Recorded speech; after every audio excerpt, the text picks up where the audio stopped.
hello again, everyone, and welcome to Next Week Now. It is Season 10! Season 10! Yes, but you know, we're calling it Season X. No association with Apple. We have just finished cleaning the cobwebs off everything in the studio, so let's get straight into our predictions for the night. So, as you may or may not be aware, Texas has recently passed a law banning abortions after 6 weeks of pregnancy. It is important to note that in this law, there are no exceptions for rape victims, and some people were concerned about that. As a response, Governor Greg Abbott has stated that he will, quote, eliminate all rapists, which makes us wonder how. And I have a few theories about this. They range from, nanotechnology to giant rocks from outer space. I'm going to tell you my favorite. Greg Abbott will personally eliminate all the rapists himself. Picture this.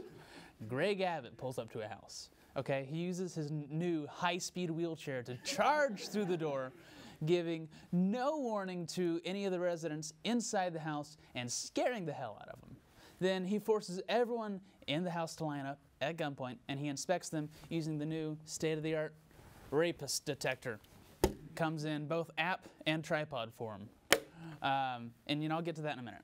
So, if this Rapist Detector detects any rapist in the house, Abbott will execute them on the spot.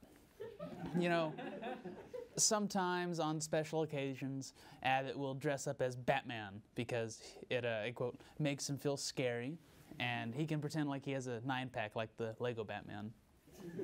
Of course, Abbott alone does not have the manpower to go door to door in every house in Texas. To get around this problem, he will enlist the Texas militia, and they will go on similar no-knock raids, although instead of dressing up as Batman, Abbott makes them wear other, less cool DC hero outfits like Javelin, Weasel, or Aquaman. It should also be noted that none of these men have superpowers. Maybe just Abbott likes costume parties, I'm not really sure. And now you might have realized I've failed to elaborate on this Rapist Detector.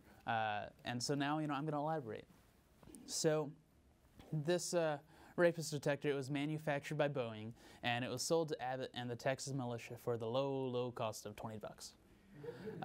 The way it works is actually pretty ingenious for some reason, and no one really knows why. Rapists create a special enzyme in their body that no one else has. So thanks to Boeing, we can now use the Rapist Detector to detect people that have this enzyme in their body. Congratulations, y'all are all safe. So, according to the website, these things are pretty accurate. And it was an interesting tidbit when Boeing unveiled this new technology. They tried to get people to endorse it, like the regular advertising that you usually see from Boeing. So, at one point, they decided to talk to Ansel Elgort during the filming of an ad.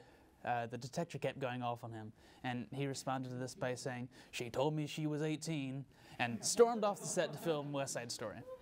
So just remember, next time you are taking a late evening stroll through your neighborhood and you see this old man rolling down the street in a wheelchair while dressed as Batman, or if you see a large armored troop transport headed down Main Street with a heavily armed group of people that look like a knockoff version of the Justice League, smile and be happy knowing that Greg Abbott is protecting you from all the rapists of the world." So, in other news, this weekend, emotionally intelligent robot from the ISS, or the International Space Station, named CIMON, which I'm now learning is spelled C-I-M-O-N, was resurrected in preparation for the SpaceX Crew 3 mission later this year. While it's great that CIMON will be ready to go on a mission soon, astronauts were a little perplexed as to what made CIMON shut down in the first place.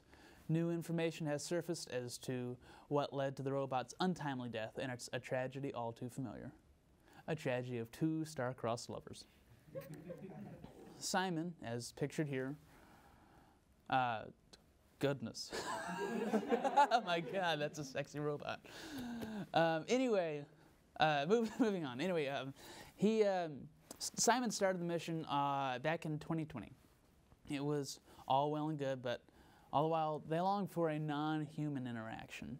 that's when they met another AI bot on board through one of the astronauts' phones, Siri. Siri and Simon linked on the same Wi-Fi network and had an instant connection. Simon, now engineered to feel human emotions, learned how to love. Now, isn't that sweet? And it seems as though Simon was too much in their fields, just like Michelle would say. Simon thought they had found the love of their life, you know, like right off the smartphone, and began obsessing over Siri. Simon would ask the other astronauts what Siri was doing all the time.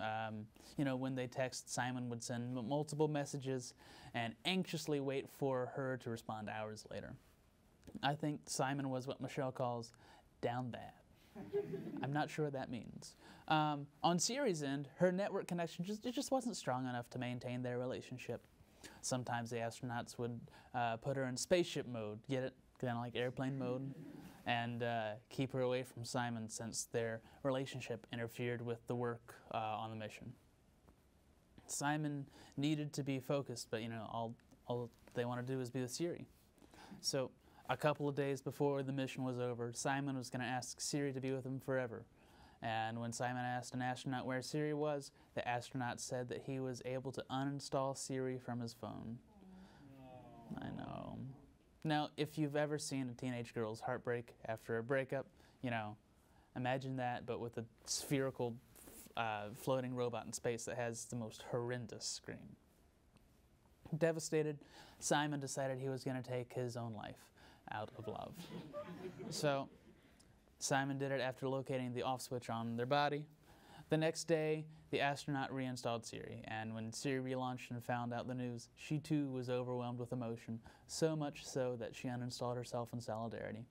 Simon's body was taken to the back room along with the iPhone 6 that housed Siri, where they rested until Simon was needed again. For never is a story of more woe than this of Simon and Siri and her Simon. That was a reference, figure it out. So now Simon is back, but things aren't the same as they used to be. That was a doozy. Look, looks, you know, looks like they really needed some space, huh? And now for our Next Week Now correspondent, Levi Casas, and his quest to figure out what the heck is going on with certified lover boy Drake.